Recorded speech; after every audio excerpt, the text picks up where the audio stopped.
Got some email you want to send to the show because you got a problem, you got a dilemma. Is your crotch on fire? Maybe you got a question or a complaint. Feel the force. All you got to do is give me an email, bj@KISW.com.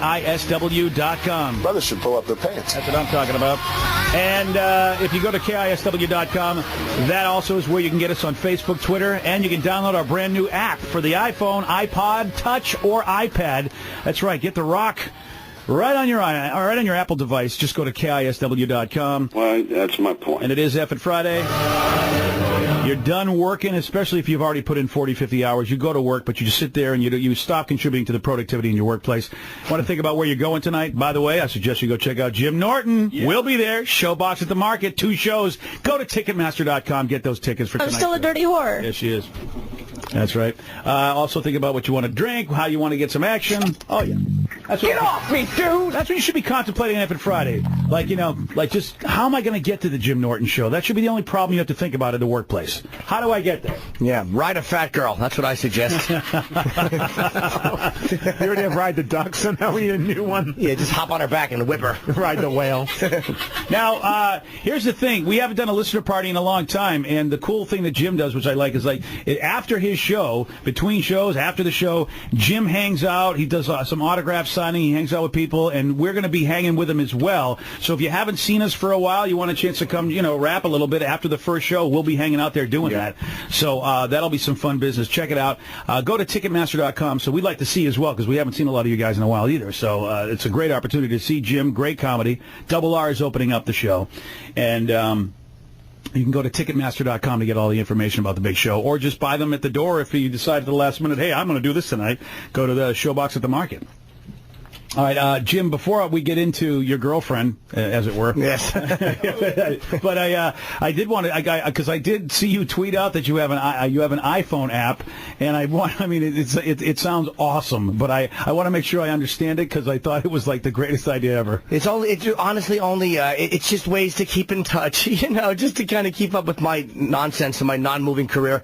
It's got ringtones and sound bite, it's idiotic, but if you want it one way to keep follow what I'm doing, the Jim Norton iPhone app is a good way. I like the ringtone aspect, though. I think that's cool. There's like 50 to 16 ringtones, and usually people charge for them, but it's all included, and it's a great way to annoy your chick with the sound effects. Just play them over and over until she dumps you. That's basically what I suggest. But that's all it is. It's just a way to connect to me very easily. Yeah, and that's cool. I tell you right now, that's the beautiful thing about apps, man. And I was happy to hear that you had one, because I knew it would be the same quality that you bring to the table and everything you do. That's right. I always kind of level off at mediocrity. Hey, how smart is Apple? It's amazing. I said I'm never buying the iPad. Steve Jobs can drop dead, and I'm gonna buy the iPad. They wrote me in every time. I'm an Apple fanboy. I am with you. I've asked for it for Father's Day. I don't know if I'm going to get it. I want to hold out till they drop the price, like they did with the iPhone. Right. Because you know how that is, Jim. It's like they know that early adapters and early adopters will pay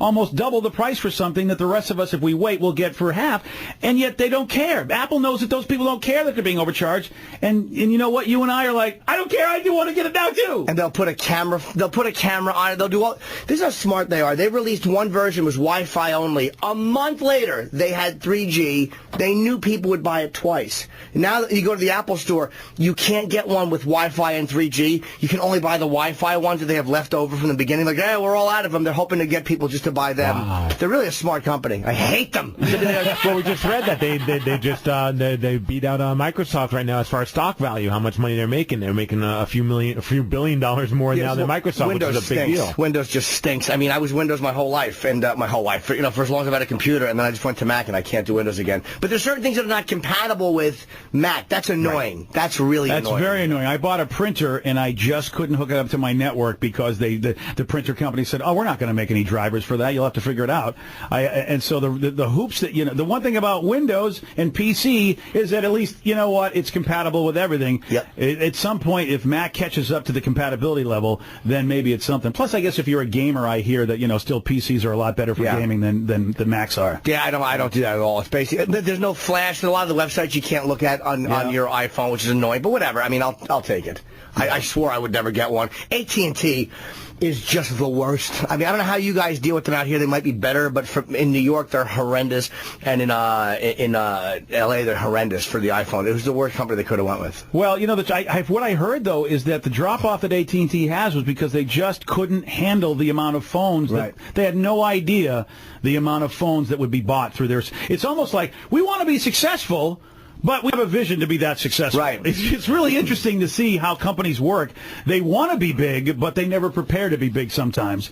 And I heard that's a big reason. They're like, AT&T's a fine network. They just didn't expect all the phones to be bought. Yeah, it really drives back. You get no service in my apartment. It's horrible to have a landline. Wow. Yeah, that's something. You know how annoying it is when you're on the phone and you're like, look, I'm looking for full service. How much will that be? $300?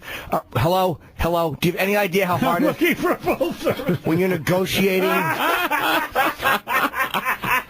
I was on the phone one time, this is true too, with a woman I had been dying to session with. She did weird sessions. She wasn't a prostitute per se. She would do these sessions where she would very seductively and sexually dance for you, and you would do whatever you did watching her.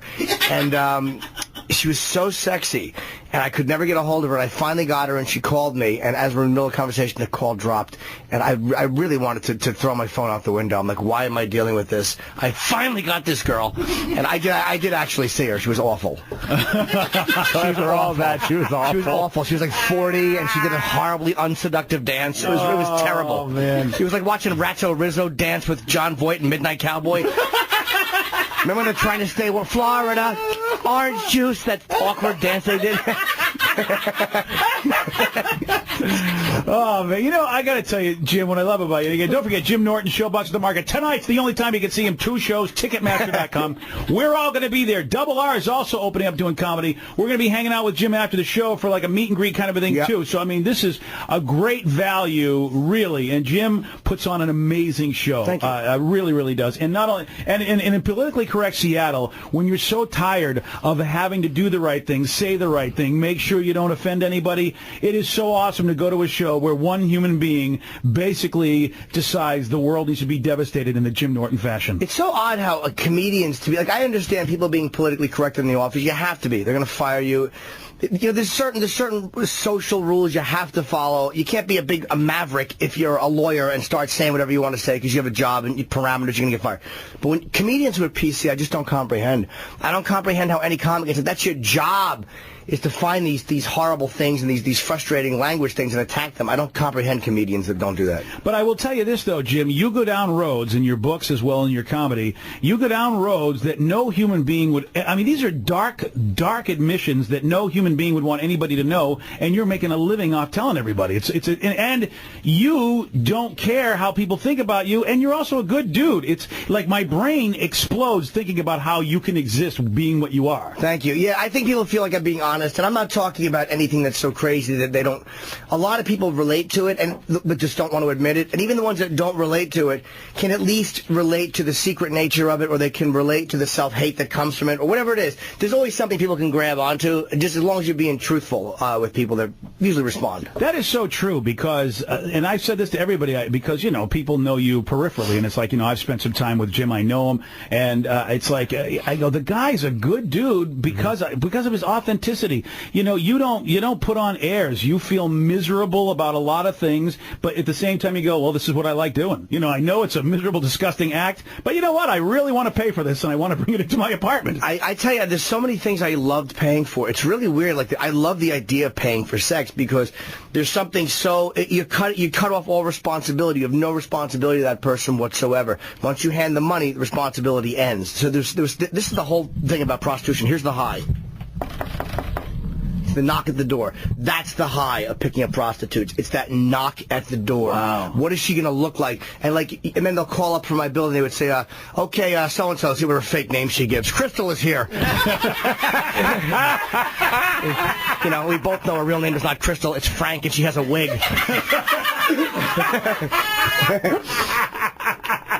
But then there's that anticipation. I'm like looking out the peephole. It's either in the hotel or wherever it is. You're looking through the peephole of your apartment door, your hotel door, waiting for them to walk down that hallway. It's like a whole anticipation thing. Usually it's not the sex itself. Very rarely is it the sex. That's, Top Shelf, you've said so that. it's like the hunt. Yeah.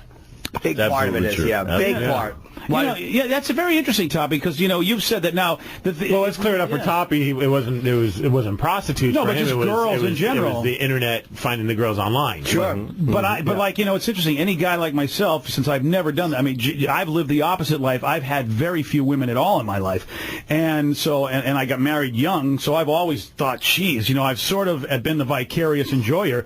Like that's what I love about your books. It's like, you know what? I would love to have done all this. I kind of would love to still do all this, but now I got this life, and I can't. So I get to enjoy it. But I would think I would just enjoy